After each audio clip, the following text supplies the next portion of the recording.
I have said that the way for us to get out of here is to send a budget to me that is balanced, that has substantial tax relief. I have said $1.8 billion, that has addressed the needs of this state, particularly dealing with water infrastructure, with highway transportation infrastructure, and then we can get out of here on time. And I think we're really close to getting all those things done.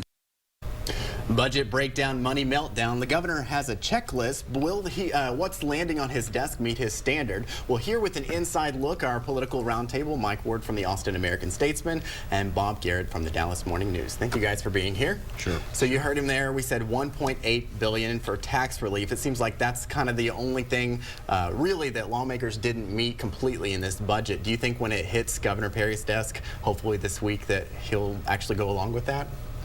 You can never tell what he's going to do. I think he also didn't get as much as he wanted on transportation, but I think that he did get water, and the Democrats are having to go along with the things that they don't like about, not as much for education as they had hoped, and they have to provide the votes to stay under this sort of artificial spending cap. So far, the governor's getting a lot of what he wants. But the education is a lot more than what a lot of people thought. I mean, it's a majority of restoration of those cuts from last session. That's right. And you'll hear a lot of numbers, and my advice is don't listen to that many of them because they're comparing a lot of apples and oranges. But they will restore, under this deal, $3.4 billion of the $4 billion cut from formula funding. What do you think about what is going to happen when Governor Perry actually gets a hold of this bill? I think that the bill that's going to him is going to have a lot of the stuff that he wanted.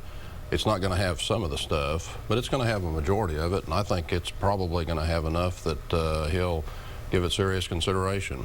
May well sign it. And are we getting done with it, with enough time? We still got 1 week left for the both chambers to actually go through and pass it. Do you expect any kind of fight there when it gets to the floors?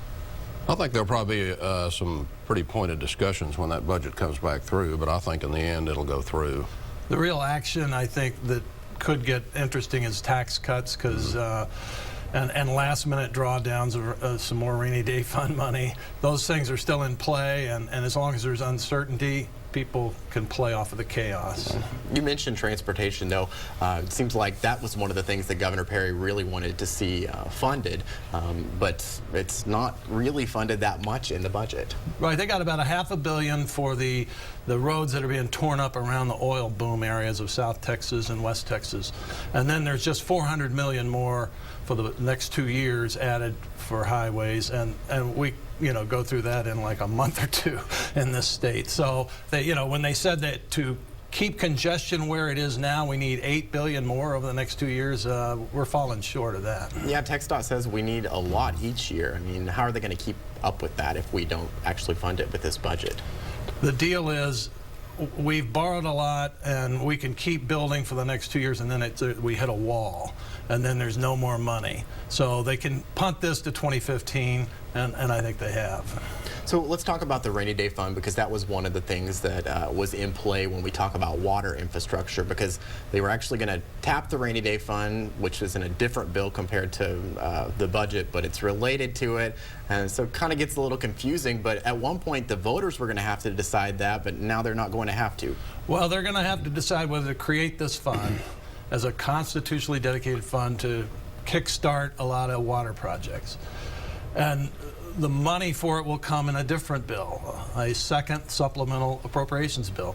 And I don't want to, it'll make your head hurt, but by doing that way they can increase the current spending base, which then the spending cap, there's a little more headroom under the spending cap. That's the play that's being made here, and they needed Democrats to do it. This is because they've been saying for over the next 50 years we're really going to suffer when it comes to water infrastructure if we don't invest now, correct? Right, that's exactly right.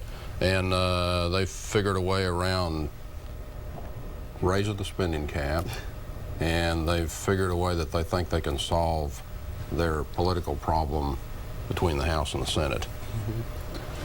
Right, and as you've had on this show, I mean, business leaders are saying we need something better on water. We're starting to hear companies question, will I have water if I go to Texas 20 years from now? And so it's become kind of a Chamber of Commerce thing. There's plenty of political cover to do this. On the other hand, there are some sort of Tea Party Republicans that question it, that question spending any rainy day fund money. They say cut out the budget to pay for this. But it's largely supported, and it's kind of amazing it's taken this long to pull it together. But this is the Texas legislature. This session, are we done fighting about the rainy day fund at all? You think that anyone's going to try to grab more money from it in the last week? Yes, but I don't know who, and I don't know how that's going to turn out. What area? Education, something like that? That will be certainly one thing, and I guess transportation is another one. Yeah, those two, and you got a week left, so there's plenty of room for fighting and jockeying back and forth. Last session, in the last week, it seems like everything moved very fast, especially on that last day when we had the filibuster on school finance that pushed us into a special session. Are we going to see anything contentious like that in these last days? I think it's possible. I think you're going to see the Senate and the House both working late nights for the first part of the week, maybe through the end of the week. And I think that the two gun bills in the Senate are going to be very contentious. There's been a filibuster thread on one or both of those already. Campus carry is on the agenda for early next week. That's another very contentious issue, at least in the Senate. And in the House, there's a number of issues that could potentially blow up over there as well. It's the last week. There's a dynamic, too, that as long as there's the prospect of a special session, if people think that's likely, that's a disincentive to get the work done. Right. So I think that doesn't help us here because it is going to be a mad rush here the last week. Now, you mentioned campus carry. That's the one that Birdwell is sponsoring over in the Senate right now, and it is allowing colleges to opt in to a law that would let CHL carriers actually carry their weapons into college buildings, correct? That's right. Buildings and dorms. It allows the state schools to opt out, or it allows the private schools to opt in. And the discussion in the past couple of weeks has been if that bill does not pass in the regular session, that during the special session, you'll probably get a tougher bill that will require the state schools to allow concealed CHL holders access to the buildings and whatnot. Whether that happens, I don't know. There's been a lot of talk about the special session already, obviously. And if something like that does get brought up in a special session, does it have an easier chance of passing? Sure, because at least in the Senate, it just takes 16 votes to pass it, and you've got to get 21 to bring it up for debate during the regular session.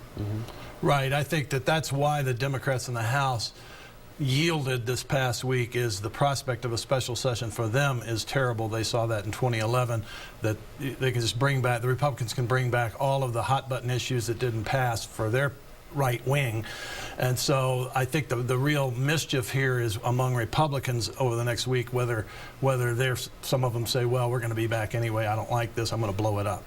The right wing issues you mentioned, though, a lot of those were put on the call by the governor last time, right before he ran for president. Right. Some people have said it was just to kind of set a standard to show how conservative he really is. Right. You know, do you feel like that's the same kind of thing that's going to happen this session, or because he's not running for president, it won't? I think he and Lieutenant Governor Dewhurst, who's scared and running for re-election, could use another abortion bill. They could use this gun stuff. I mean, there's stuff they want. They're not out there doing the immigration thing anymore. We don't hear a lot about gay marriage anymore. I think the national election chilled some activity on those things. But there's some they might want to bring back in a special. Do you think that too? Yeah, I think the fetal pain bill is possible for the special. The gun stuff is possible. You've got the Windstorm Insurance Association is a possible. If you really want to push it, and the governor wants to see if he can get some additional tax cuts, there's discussion about whether that would be on the call for a special. But all that speculation at this point. The governor hasn't said anything about, I'm thinking about a special or I'm not thinking about a special. He's playing his cards real close to his vest. And most of the discussion is coming from the legislative leaders. So I don't know. I think generally the chances, at least in the Senate, rate the chances of a special now at probably 60-40 for a special. But, you know, that could change this week. It's the last week. It's everything's up for grabs in some respects. I hope you don't have summer vacation plans. All right, hold on. We'll be right back when In Session In Depth returns.